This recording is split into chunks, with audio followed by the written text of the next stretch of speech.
प्रबंधन, प्रोत्साहन और प्राकृतिक खेती जैसी हमारी अनेक योजनाओं की भूरी भूरी प्रशंसा की तथा इन सभी नवाचारों को आगे बढ़ाने का आग्रह भी किया है।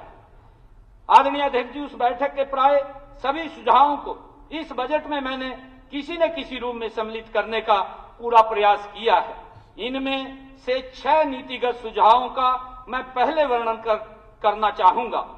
सभी किसानों का कहना था कि जहां एक और सरकार उन्हें सस्ती दरों पर अच्छे बीज, खाद और कीटनाशक उपलब्ध कराने में पूरी मेहनत करती है, वहीं हमारे समाज की कुछ काली भेड़ें किसानों को नकली बीज व कीटनाशक बेचकर बर्बाद करने का प्रयास करती हैं। किसानों को इनके चंगुल से बचाने के लिए सदन के इसी सत्र में हम एक बिल लेकर आएंगे।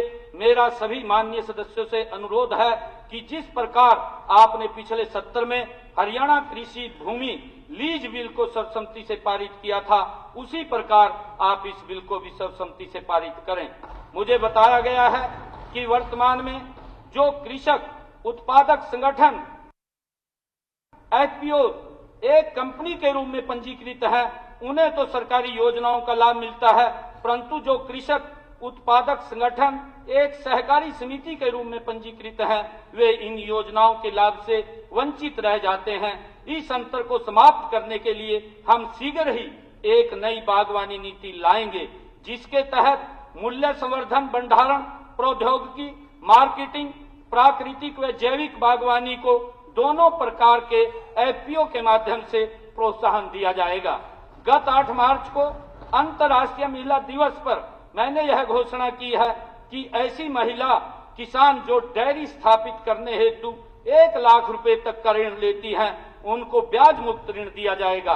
उनके ब्याज का पूरा भार सरकार वहन करेगी। महिलाओं के सशक्तिकरण की दिशा में कृषि, बागवानी, पशुपालन एवं मत्स्य पालन विभागों की विभिन्न योजनाओं को महिला उन्मुखी बनाया जाएगा एवं किसी भी योजना में भी महिलाओं द्वारा लिए गए पहले 1 लाख रुपए तक के ऋण पर कोई ब्याज नहीं लिया जाएगा। माननीय अध्यक्ष जी, पोषक तत्वों से भरपूर गोबर खाद फसलों के लिए अच्छा उर्वरक होती है। प्रदेश में गोबर खाद को व्यवस्थित तरीके से व्यापक प्रोत्साहन देने के लिए सरकार द्वारा शीघ्र ही एक नीति बनाई जाएगी। मोरनी हमारा पहाड़ी क्षेत्र है, जहां किसानों को फसल उत्पादन में विशेष कठिनाइयों का सामना करना पड़ता है। यहां के किसानों की आय बढ़ाने के लिए सरकार शीघ्र ही एक विशेष कार्य योजना बनाएगी।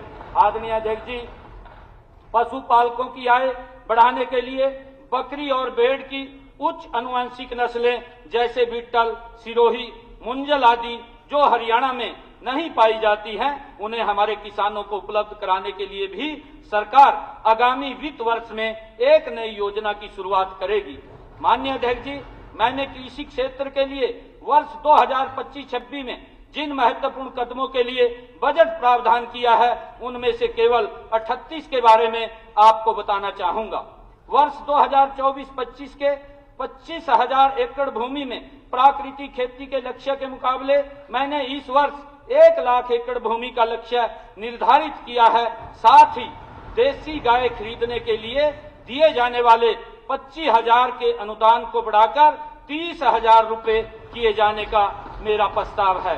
आदरणीय अध्यक्ष जी, अभी तक कम से कम 2 एकड़ भूमि पर प्राकृतिक खेती करने वाले किसानों को इस योजना का लाभ मिलता था। इस सीमा को घटाकर मैंने 1 एकड़ किए जाने का प्रस्ताव रखता हूं। मैंने लवणीय नमकीन भूमि को पुनर्जीवित किए जाने के चालू वर्ष के 62,000 एकड़ के लक्ष्य को वर्ष 2025-26 में बढ़ाकर 1 लाख एकड़ किए जाने का प्रस्ताव किया जाता है। मेरा पानी मेरी विरासत।